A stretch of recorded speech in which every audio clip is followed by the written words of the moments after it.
The Bengals defeated the Baltimore Ravens 24-16 to win 12 games for the first time since 1988. They now prepare for a Saturday night showdown against the evil Pittsburgh Steelers. So, Anthony, are you ready to do this? When you say this, you mean... Then let's get crackin'!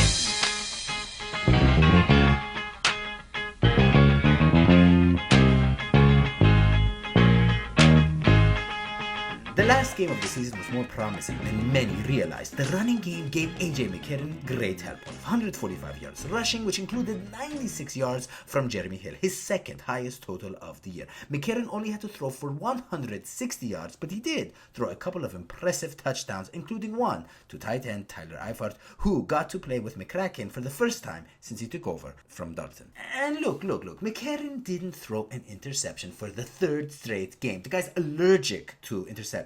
These are the first 3 starts of his career, and his last interception was against the Steelers when he came off the bench for Andy Dalton and the team was already in a 10-0 hole and he didn't really know his way around. He actually threw 2 interjections that game, and he looked kind of rattled against the Ironheads. And this past Sunday, he didn't exactly dominate a Ravens secondary that gave up 30 touchdown passes and almost 100 QB rating on the year.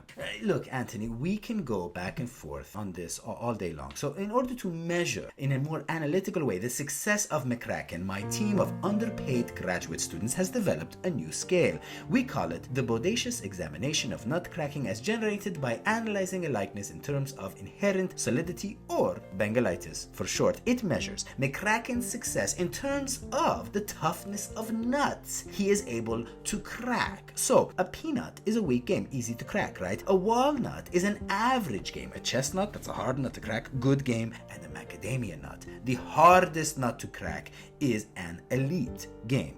Against the Ravens, McCracken cracked a walnut. Nice, solid, turnover-free game. They won their 12th game. He's 2-1 as a starter, with the only loss in a tough overtime game in an environment with basically, no oxygen.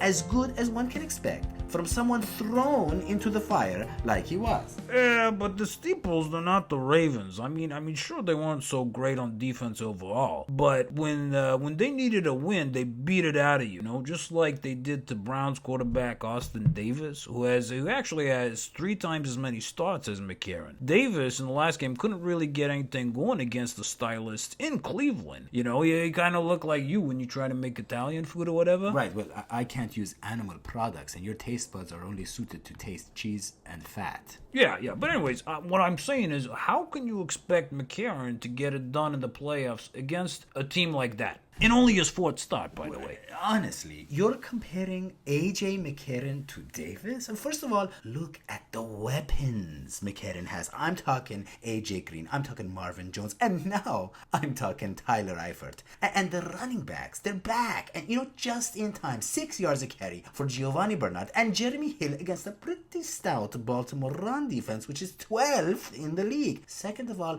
McCarron has figured out his role. He's not the same player who tried to win the game on his own against the Steelers. He knows he's the starter now. He's playing with more patience. He's protecting the ball. He's basically doing what he did in Alabama.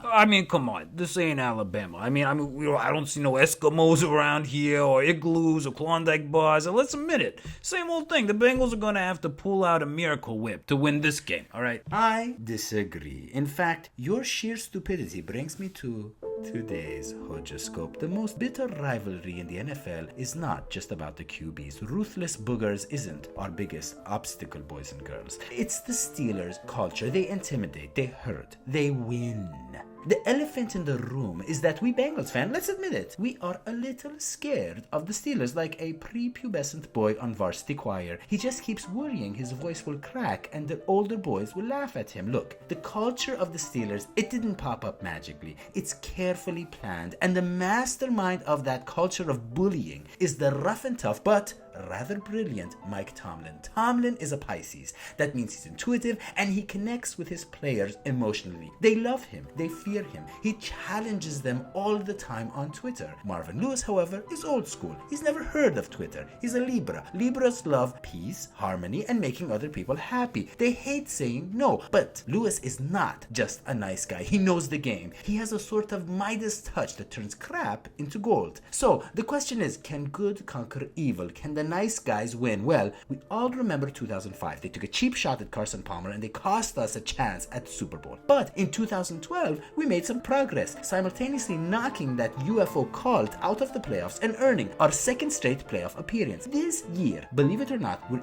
even more prepared. We've been competitive in all our primetime games, showing resilience. So you know what? Cheap shots and intimidation, not gonna work. Plus, McCracken has played this team before. Unlike the 49ers, the Ravens, the Broncos, this is his second chance with this team. So I expect him to be cool, composed, and I expect him to be ready. No more of this skittery jittery, you know what I mean? I predict, in fact, a gritty win Saturday night and our first playoff triumph in 25 years. Gritty, can we say that on TV? Isn't that the same thing as saying, You know, Anthony, I've been saying for a long time, you need to take some English classes.